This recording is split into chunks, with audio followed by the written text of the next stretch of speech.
a result of many such developments, the cultural achievements of Europe during ancient period got lost. But the conditions began to change after 1300 AD. Let us see how. After 1300 AD, the peasants resisted the serfdom, the control of the landlords and the church. A peasants' revolt took place in England in 1381 that brought an end to serfdom in England. There were similar movements in other countries.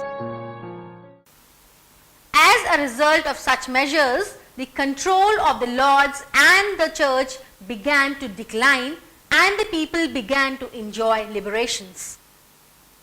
Long-distance trade began to flourish between the European countries and China, Arabia, India and Egypt. Many new towns and cities began to emerge that were inhabited by traders and artisans. Many of these cities were politically independent while they ruled themselves through municipalities. Students, one important development in the Europe was the birth of Renaissance. Renaissance or rebirth was a cultural movement that took place in Europe.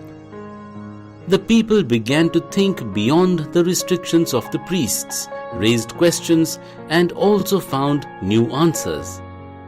The traders and other voyagers ventured to find out new routes and new lands. There were a lot of new developments in the areas of art, painting, sculpture, literature and science.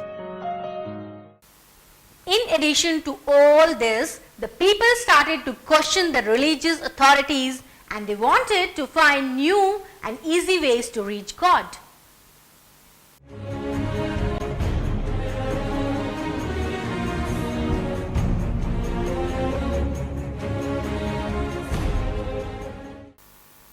A lot of information in the form of documents, paintings, books, sculptures, textiles, buildings, etc. is available that brings out the European history from the 14th century. This information has been preserved in various art galleries, archives and museums in Europe and America. In fact, this information is studied by the historians to find out the various aspects of Europeans' history. The term Renaissance began to be used from the 19th century by the historians to explain the changes in culture of the period. Jacob Burckhardt from Switzerland was a historian who emphasized on the cultural changes in Europe. In his 1860 book, The Civilization of the Renaissance in Italy, Burckhardt points out how a new humanist culture had bloomed in Italian town between 14th to 17th centuries. According to him, the culture was characterized by a new belief that man as an individual had the ability of making his own decisions and developing new skills. In addition, he also said that man was modern, contrary to the medieval man whose thinking was influenced by the church.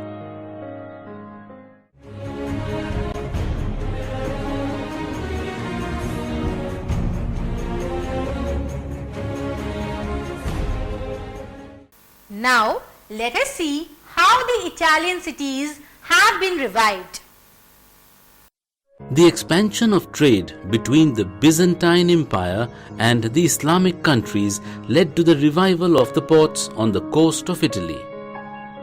With the opening up of the trade by Mongols with China and with the increase in trade with the Western European countries from the 12th century, the cities of Italy began to play a pivotal role. With the growth in trade, the Italian cities thought of themselves as independent city-states. They did not see themselves as a part of the powerful empire. Florence and Venice were republics, while the others were court cities that were ruled by princes. While Venice was one important city, Genoa was the other significant city.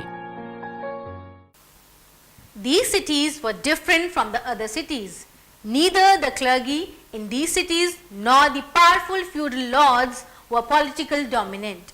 The clergy are the members of church who include the priests, the bishops, the cardinals and the pope. Then, who do you think exercised power in these cities? The rich merchants and bankers took active role in the governments of the city, which helped in the increase in the spread of citizenship. When the towns were ruled by military dictators, even then the pride of citizenship of the people did not take a back seat.